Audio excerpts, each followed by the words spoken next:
Today's first reading from the book of the prophet Ezekiel.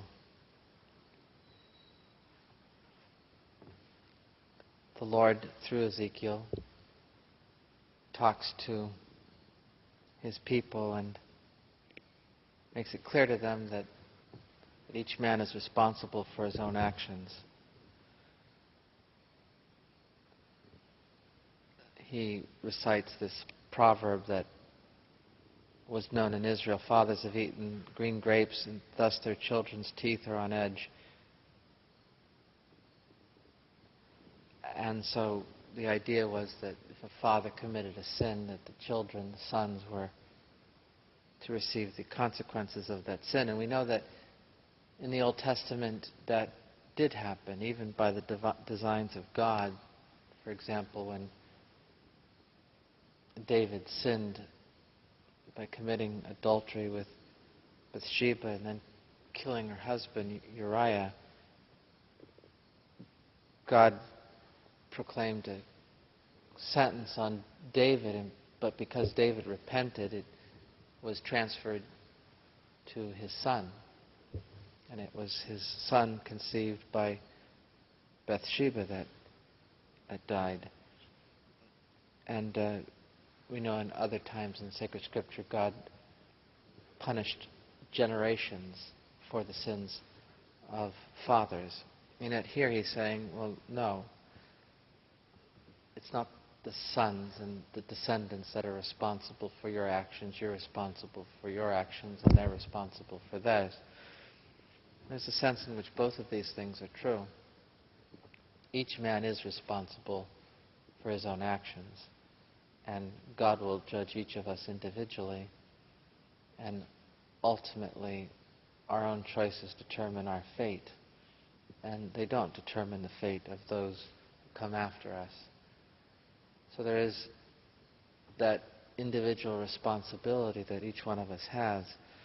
And yet at the same time, we are all connected spiritually, and especially families are connected spiritually, so that there's a patrimony, either of life or of death, that we hand on to our children through our own actions.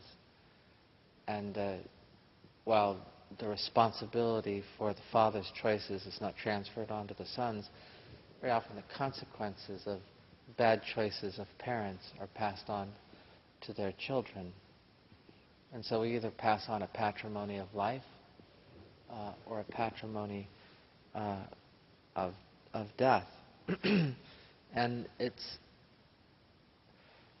a mature spiritual attitude, a high spiritual attitude, that is aware of this responsibility, both of our generation for the next generation and of the following generation to the previous. We tend to be so individualistic nowadays that we have no respect for anyone. The parents will disregard the welfare of their children and put themselves first, to the gross neglect of their children. And so many children, as we know, today are fatherless. So many children, as we know, today are neglected and thrown out among the wolves. At the same time, their children are not taught to respect their parents. And it's our generation which really has consolidated that attitude of having no respect for the previous generations. And it's filtered down within the church in very strange ways. For example, over the last 40 years, the great patrimony of the church in her beauty, for example, the architectural beauty of churches has been completely, in many places, destroyed. Altars ripped out, altar rails ripped out, murals and frescoes painted over and replaced with felt banners and all the rest. And these are the things that many times you go to these churches and you see that these places were built by immigrants who had very little, but came over with talent and a lot of willingness to work hard, and they built these beautiful churches all around our country. They, with their blood, sweat, and tears and the little money that they had, they built these beautiful shrines to God.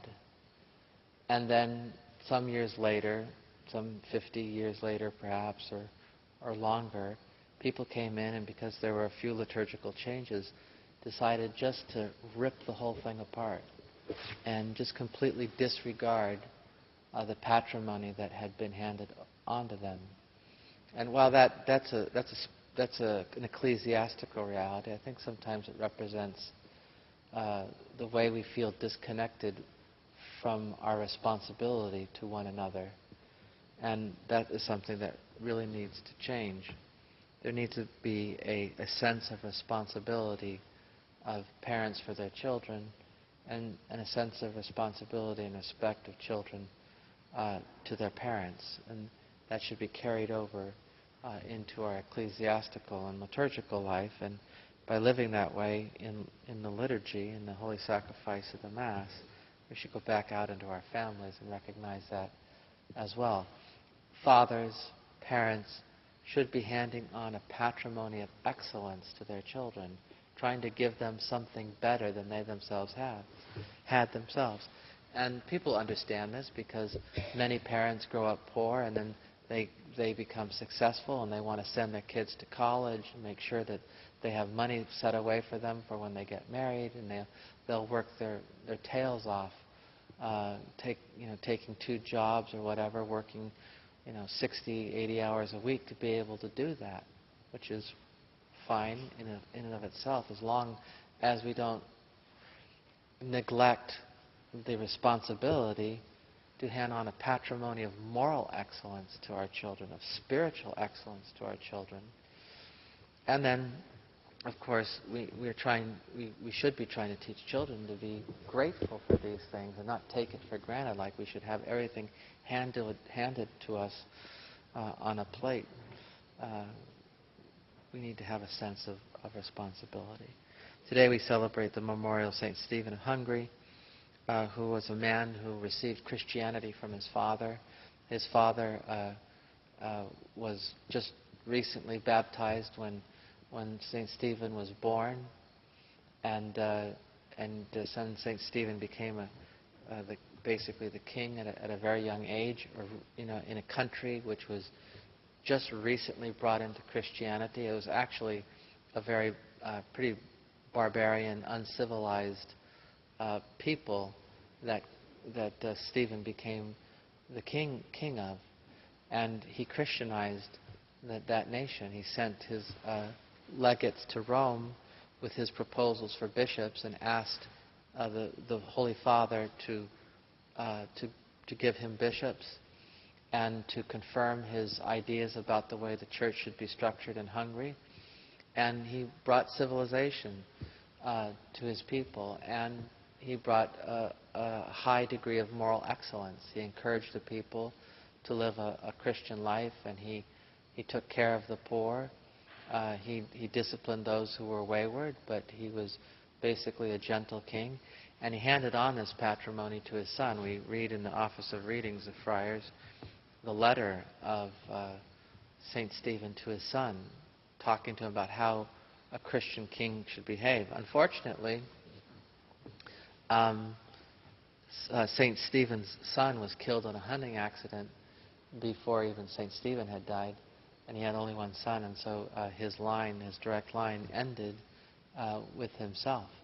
But there was that sense in which he was responsible for those entrusted to him and tried to hand on to them something better than that he had received, and he wanted his son to realize that he was responsible for what he had received and that he should do the same as his father had done.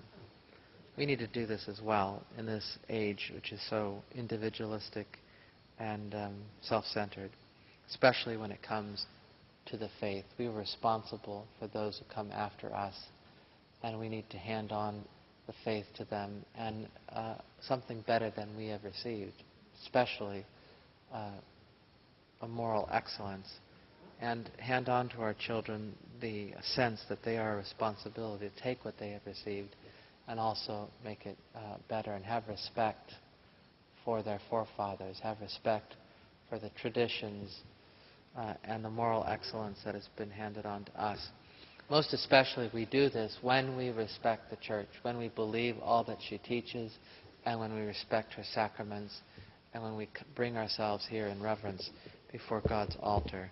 May St. Stephen and all the saints help us to recognize the patrimony we have received, and may we preserve it to hand it on to our children.